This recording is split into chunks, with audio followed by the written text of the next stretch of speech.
The industry tells us that filter papers matter. Hario, Quebec, Sybarist.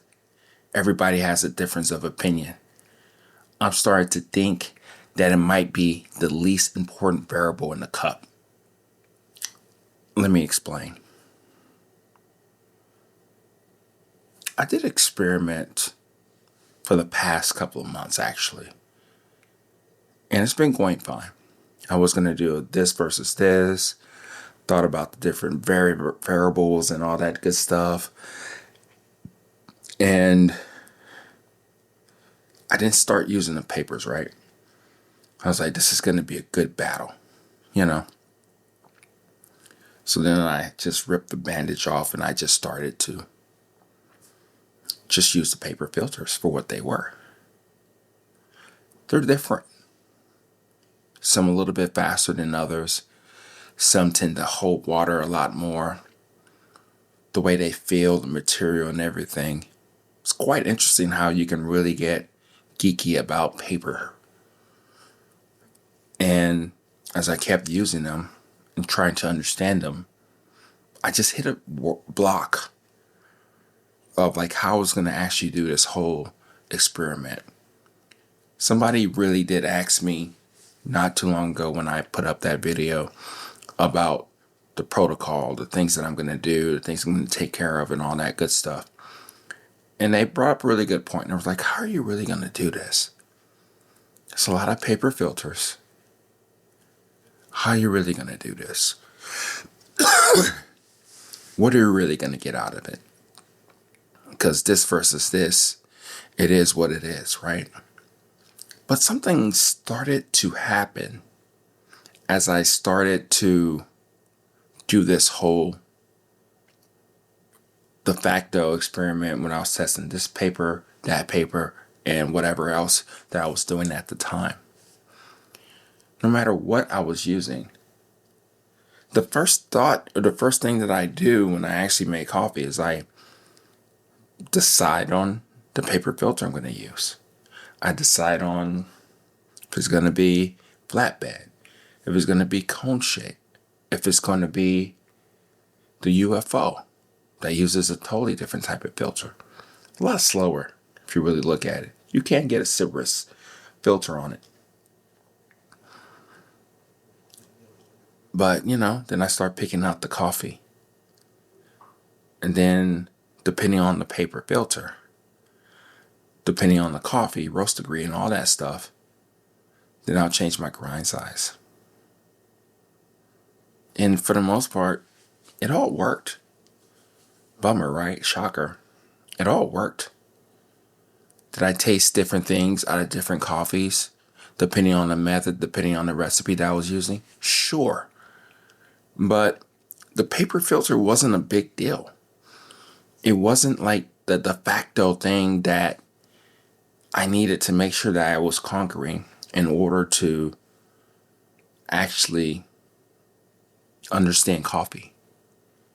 Sure, in light roast and using even the Sculptor 78 and then of course the CP6 didn't make that big of a difference in a lightly roasted coffee. Yeah, you can go a lot finer. You get more nuance in the coffees. It gave it a different type of feel and taste of a coffee compared to the other filters that I have. But for the most part, I was changing and adjusting on the fly. I was making it work for the situation that I was doing. Sometimes I use a dark roast for a fast filter. Sometimes I use a slower filter and I just go a little bit coarser on it. So one thing that I realized with this whole thing is that I was adjusting. I was doing things on the fly. It wasn't so much that I was thinking that if I didn't have this particular filter, that my coffee is going to be trash. It was never the case. It was just what it is. And as I sit here and try to kind of ponder and try to understand and give you something that's worthwhile, probably paper filters are not that big of a deal. The reason why I'm saying that, and hopefully it is evident what I just said, is that we're adjusters. If we have what we have on deck, we can get to the promised land of tasting that coffee and understanding it even more so, because now we know the variables, we know what the mechanics and what this filter is going to do for this coffee, and so on and so forth. We understand that. And if you don't understand that, that's perfectly fine, because there's still a sea of noise in this whole game of paper filters, right? What do you really do about that if you don't really know if you're missing out? Because again, the industry tells us this. But truthfully, if we really sit down with ourselves and analyze it for what it is, we just need a couple, 2, 3 max. Go on the extreme. Get a Hario slow S filter. Get a Quebec semi-fast filter. If you like flatbed brewers, get an April filter. It's not super fast, but it's still fast enough for you to represent the coffee the way you want to. And get some Cypress paper. I said it. Get it. It's fast. It's interesting. It's something that you will taste probably a difference in the coffees. The reason why I'm saying get on the spectrum, on the extremes, because that's where you can really taste if it really matters. But truthfully, for years, I was rocking the Hario V60 slow filter. I didn't realize it was slow. I didn't realize that made my coffees a little bit better depending on the grind size that I was doing at. I didn't realize that I didn't have to go coarse all the time with different coffees. It let me know that I can be able to do the things that I wanted to just because that was the only thing I was using. If you're really just bored and you just want to stay kind of in the middle, you don't even have to worry about it. Get a Quebec regular filter. You don't have to fool around with the whole sweet body one or the light roast or the dark roast or whatever. I'm sure it does do something very subtle in a cup. But truthfully, the coffee is what it is. It is roasted. It is harvested. Those flavors are locked in. There's bigger and other factors that you can play around and manipulate in order to bring out what you think is the best of that coffee. It's not in the filters. It took me a couple of months to realize that. I don't know if you've realized that already, but that's the truth. That's the thing that we're like playing around with and trying to understand as much as we can when we're dealing with paper filters. As much as I would have liked to come on here and tell you that this particular filter is the best for all situations, I can't do that. Because at the end of the day, you are going to adjust your variables. You're going to see what works for you. You're going to probably do a cup of coffee, that first cup of coffee with that new bag of coffee that you have. And then you're going to think about it. You're going to see or say, what was it missing? You're going to think about how you will probably want to change up different things here and there with it, right? And then that's what you do. You adjust. You change. You manipulate. And I think that's the biggest factor here, is that nobody's really blamed the paper filter for their misery in coffee. Probably light roast people. I get the boosters and the fast filters and all that stuff just to get that little bit more nuance in the coffee, which is perfectly fine. I see why it's done. And that's why I believe that there's a place for it.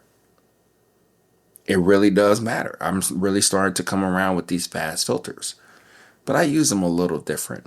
I use them for all different types of coffees for all different types of reasons. And that's the thing about this. So when we're sitting there contemplating what to do with paper filters, 1, 2, 3, not like 10 like I have right now. Just pick a couple, play, experiment. And the biggest growth in all of this is that you're going to start to adjust the way you go about drinking your coffee. It's going to change your grind size, which is probably one of the biggest factors in this. You're going to see what it does to you. You're going to have this Mugen dripper that says it's a 1 pour dripper, and you're going to use a fast filter. Your coffee's going to taste like shit. Because that way that thing actually draws down is extremely slow. Those are little things that you're going to start to pick up. So then you're going to be like, oh, let me just use the regular Hario filter. It's slow. I need to grind a little bit finer. These are the adjustments that we do on the fly in order to bring out the best of that coffee. That's all we're doing. So that's why I think paper filters are not that critical. They're really not. If you feel that they are, go ahead and get all 10. Knock yourself out. There are differences, but they're small. Just like all the other variables that we think that we need to worry about and care about and do and all that good stuff. At the end of the day, it's there to help us and get the most out of that coffee. So that's what I got for you. Fast filter, slow filter, right in the middle filter, or fast filter in the slow filter, or just something right in the middle. And you're going to be good to go. You're going to be able to enjoy your coffee, adjust what you need to. It's going to be lively. It's going to be tasty. If it's not, then just get another coffee and keep going on your journey. That's all we can really do here. But do realize when you're going deep into this rabbit hole, you start to realize what's actually important here. It's not the filters. Hell, even metal filters are great too. You can play around with that. You could bring different things out of the coffee, a little bit more oil, more full body. Or just get a paper filter and enjoy your cup of coffee. But don't get me wrong, I'm still going to do this whole thing. I don't know how I'm going to do it. This is not me copping out or anything like that. I'm just telling you the realization that maybe we're on this too much, or maybe I'm on it too much to where the nuance is where you can really get to. But truthfully, it all works. You just have to be the adjuster that I know you are, that you do anyway.